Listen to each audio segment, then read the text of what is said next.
ilk Avrupa Şampiyonası'nın muzaffer kadrosunun biricik kalecisi, namı diğer Kara Panteri, tarihin en iyi kalecisi olarak görülen ölümsüz Yashin, 22 Ekim 1929'da Moskova'da dünyaya geldi. Hali hazırda zorlu geçen çocukluğu, Sovyetler Birliği'nin 2. Dünya Savaşı'na katılmasıyla daha da güç bir hale geldi. Yoksulluk çeken ailesi ve diğer akrabalarıyla birlikte küçük bir dairede yaşıyordu. Henüz oyuncakları ve arkadaşlarıyla oynaması gerekirken daha 12 yaşında çocuk işçi olarak savaş malzemesi üreten bir fabrikada çalışmak durumunda kaldı. Fabrikanın futbol takımına giren Yashin'in yetenekleri yıllar geçtikçe gelişir ve nihayetinde Dinamo Moskova'nın futbol avcıları bu genç adamı keşfetmekte geç kalmazlar. Dinamo Moskova 1949 yılında Lev Yashin'le bir kontrat imzalar ve tam 21 yıl sürecek bir aşk hikayesi işte böyle başlar.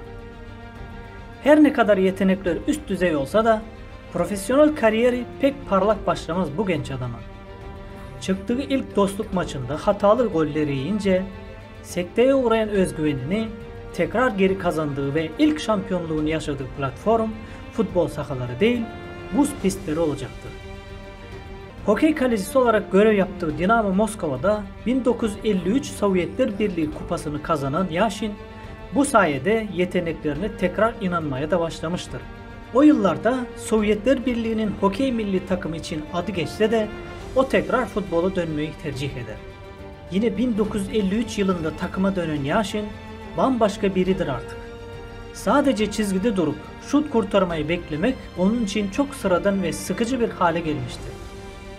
Yashin geleneksel kaleciliğin dışına çıkarak defans oyuncularına sürekli olarak bağırmaya, ceza sahası çizgisinin sonuna kadar koşarak topu eliyle ileriye fırlatmaya, kenardan ortalanan topları kalesinden çıkarak toplamaya ve forvet oyuncusuyla karşı karşıya kalırsa bir anda kalesini terk etmeye başlamıştır artık. Kalecilerin çizgi üzerinde şut çekilmesini bekledikleri bu dönemde onun bu yaptıkları izleyenleri adeta büyülemeye başlar. Yediği gollerden sonraki ruh halini ise şöyle anlatır. Bir kaleci yediği golden sonra nasıl üzüntü duymaz? İşkence ediliyormuşçasına acı çekmesi gerekir. Eğer sakin kalıyorsa bu onun sonu demektir. Geçmişinde ne yaptığının önemi yok. Böyle adamların geleceği yok demektir, diyor. Takımın 5 sene aradan sonra şampiyon olmasında kilit rol üstlenen Yashin, 1954 yılında ilk defa Sovyetler Birliği milli takımına çağrılır. Bundan 2 sene sonra Melbourne Olimpiyatları için Sovyetler Birliği kadrosuna seçilir. Takım olimpiyatlarda altın madalyaya ulaşırken Yashin turnuva boyunca kalesinde yalnızca 2 gol görerek takımın bu başarısında en büyük pay sahibi olur. Turnuvadan sonra Dinamo Moskova'yı da şampiyonluğa oynayan bir takım haline getiren Lev Yashin'i tüm dünya 1958 yılında tanıyacaktır. O yıl İsveç'te düzenlenen Dünya Kupası'na damga vuran isim, baştan aşağı siyahlar içerisindeki Sovyetler Birliği kalecisidir. İsmi Rusça'da aslan anlamına gelen Lev Yashin'dir bu adamın adı. Fakat turnuva boyunca herkes ondan kara örümcek diye söz eder. Son 8'de ev sahibi İsveç'e yenilen Sovyetler Birliği'ndeki kupayı dair en çok konuşulan şey yine Lev Yashin'in destansı performansıdır. Grup maçlarında turnuvada şampiyonluğa ulaşacak Brezilya'ya karşı aldıkları mağlubiyetin tarihi bir farka gitmesini engeller, İngiltere ile oynanan playoff maçında kalesini gole kapatır ancak takımın İsveç'e elenmesine mani olamaz. 1960 yılında işler değişecektir. Güçlü Sovyetler Birliği kadrosunun en önemli parçalarından birisi olan Yashin'e gol atmanın zor olduğu genel geçer doğru bir bilgidir artık. Tarihte ilk defa 1960 yılında düzenlenen Avrupa Şampiyonası'na katılan 16 takım içinde şampiyonluğa ulaşan takım Sovyetler Birliği olur.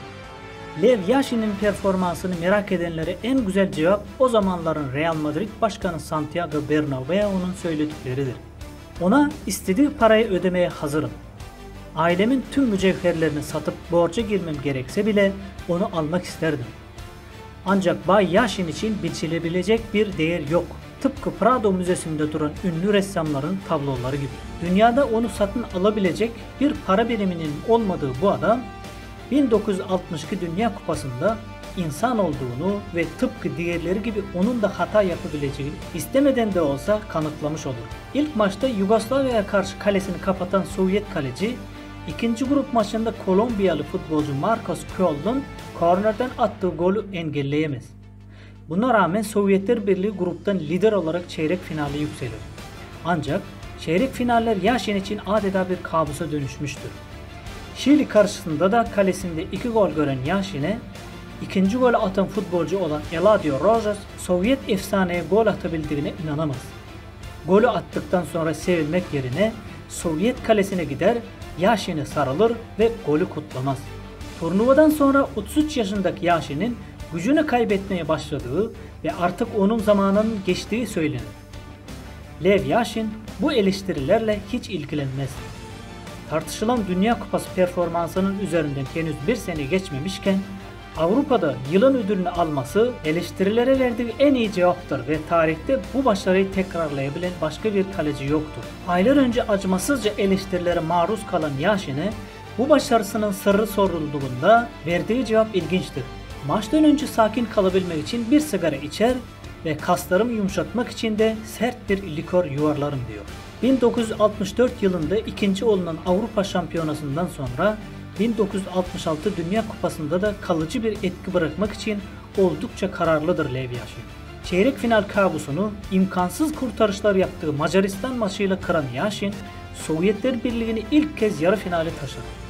Ancak yarı finalde Batı Almanya'ya elenen takım kupayı 4. olarak bitirir.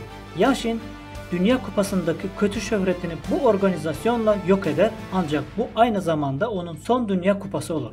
Sovyetlerin en büyük ödülü sayılan Stalin nişanıyla onurlandırıldıktan 2 sene sonra 1971 yılında düzenlenen jübile maçıyla milli takım formasını 75 kez giyerek tam 100.000 kişinin önünde kariyerini sonlandıran Yashin'i bugün de Pele, Eusebio, Beckenbauer, Bobby Charlton, Gerd Müller gibi isimler yalnız bırakmaz. Arkasında Dinamo Moskova ile kazandığı 5 lig şampiyonluğu, 3 Sovyet kupası ve 1 Avrupa Kupası şampiyonluğu bırakan efsane kaleci, Yuri Gagarin'i uzayda uçarken izlemekten daha iyi bir his varsa o da iyi bir penaltı kurtarmaktır şeklinde tarif ettiği o duyguyu 150 kereden fazla yaşamıştır ve kalesini tam 270 maçta gole kapatmıştır.